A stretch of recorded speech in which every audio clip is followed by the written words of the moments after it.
Amici di Sportissili, ciao da Salvo Geracci, siamo live dal Totò Russo di Aragona, provincia di Agrigento e Licata Unitas Sciacca. Iniziano gli ottavi di finale della Coppa Italia di Eccellenza Siciliana.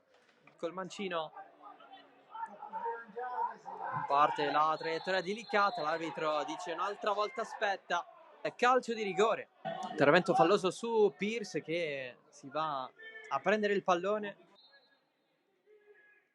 Porta Pierce, il vantaggio dello Sciacca con Luciano Pierce 1-0 su calcio di rigore. La sbloccano i ragazzi di Iacono. Tirone che allarga dalle parti di Caternicchia, si inserisce Tirone, ancora Caternicchia, Tirone, area di rigore, il tiro! La Rosa! Tentativo da fuori da parte di Tedesco. Avanti lo Sciacca, la corsa di Daniele Ala, la Rosa, rimessa laterale per i giallo-blu. La Piana mette a terra il recupero dello Sciacca, Saro Licata, calcia verso la porta, sfiora il palo, parte l'angolo di Privitera, colpo di testa, poi arriva Porcaro sul secondo palo.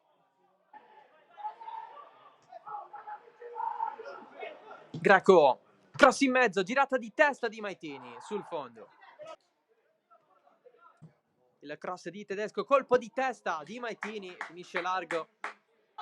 E le Zai continua a perdere tempo, doppio giallo e allora cartellino rosso.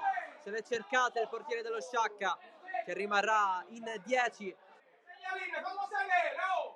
Dunque Parmo Val 2, Partinico Dace 3, occhio al secondo palo, Manfre! Non arriva il tiro. Porcaro, ultima speranza, un possibile cross, il recupero regolarissimo di Telic, ma c'è il triplice fischio ufficiale, la vittoria dello Sciacca 1-0 a Licata. Ci sarà il vantaggio per quanto riguarda questi ottavi di finale.